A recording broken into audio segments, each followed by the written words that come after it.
अनहोनी typewriter. Car अंधेरी रात के माध्यम से चलती है, ये चमकती हेडलाइट आने वाले ट्रैफिक को चेतावनी देती है।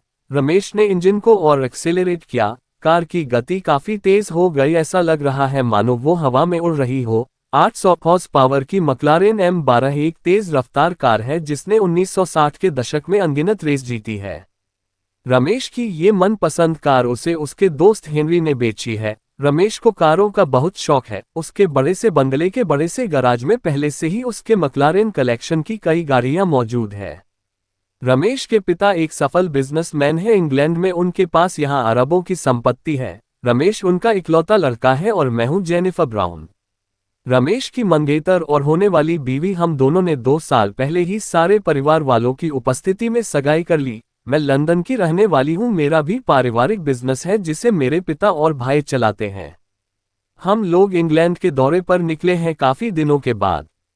हमने इंग्लैंड के छोटे कस्बों से होकर गुजरने का प्लान बनाया था ताकि वहां के लोगों का रहन सहन और व्यापार के लिए उचित स्थान देखते चले। हम कई जगह से होते हुए गुजरे और आज पूरा दिन होटल में आराम करने के बाद शाम को सफर करने का मन बनाया।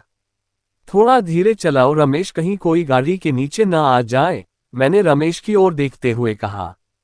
घबराओ मत, कुछ भी नहीं होगा। इस कार से बेहतर पकड़ और किसी कार में नहीं है, रमेश ने आश्वासन देते हुए कहा। वो सब तो ठीक है लेकिन इसकी रफ्तार कुछ ज्यादा नहीं है, जेनिफर ने एक बार फिर से ऐतराज जताते हुए कहा। ये तो इसकी नॉर्मल रफ्तार है, अभी तो ये और रफ्तार पकड़ सकती है, रमेश ने जेनिफर की ओर देखते हुए कहा। रमेश ने जेनिफर की बातों पर ध्यान नहीं दिया और अपनी रफ्तार कम नहीं की। जेनिफर ये देख बार बार बोलती रह गई कि रफ्तार कम करो, पर रमेश ने कान में जैसे रुई ठूस ली हो। ये रमेश की कोई नई आदत नहीं है, ऐसा उसने कई बार पहले भी किया था। जेनिफर और उसके बीच जब भी झगड़ा होता है तो उसकी सबसे बड़ी वजह यही है कि रमेश कभी सुनता नहीं है किसी की। फिर भी इस बार जेनिफर ने इस बात पर ज्यादा ध्यान नहीं दिया ताकि झगड़ा न हो।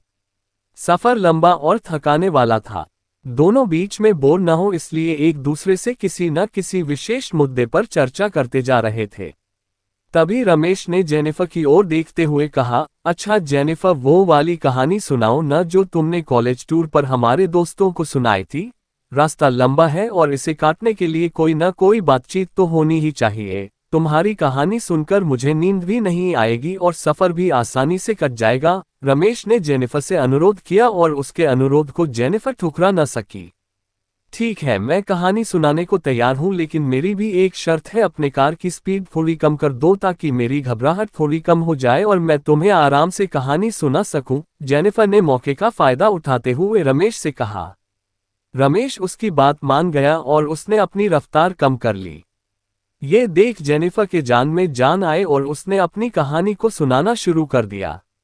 बात उन दिनों की है जब हमारी दुनिया में कंप्यूटर से ज्यादा टाइपराइटर की औकात समझी जाती थी।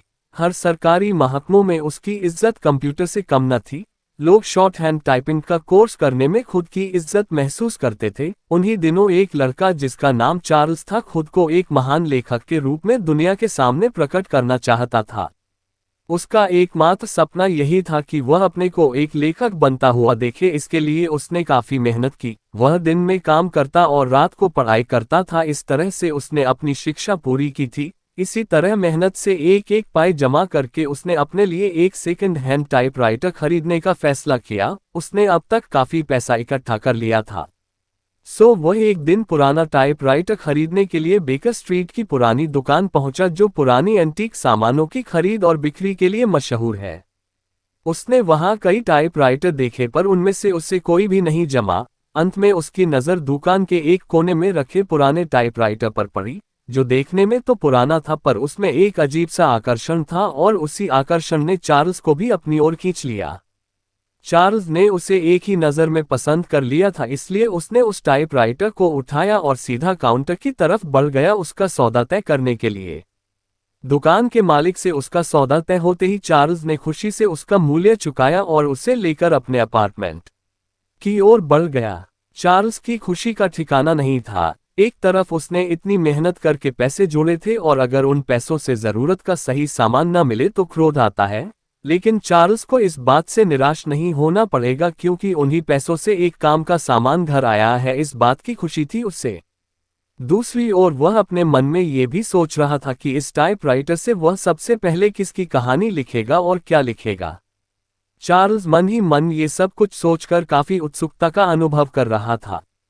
रास्ते में ही पढ़ने वाली किताबों की दुकान से उसने काफी ढेर से सादे पन्नों का बंडल भी खरीद लिया। बिना पन्ने के टाइपराइटर तो अधूरा ही था, इसलिए अब जाकर चार्ल्स की खरीदारी पूरी हो गई थी और वह किसी भी चीज की परवाह किए बिना सीधा अपने अपार्टमेंट की ओर बढ़ रहा था। अपार्टमेंट में पहुंचते ही उसने अपने रूम का दरवाजा खोला और टाइपराइटर को अपनी स्टडी टेबल पर रख दिया।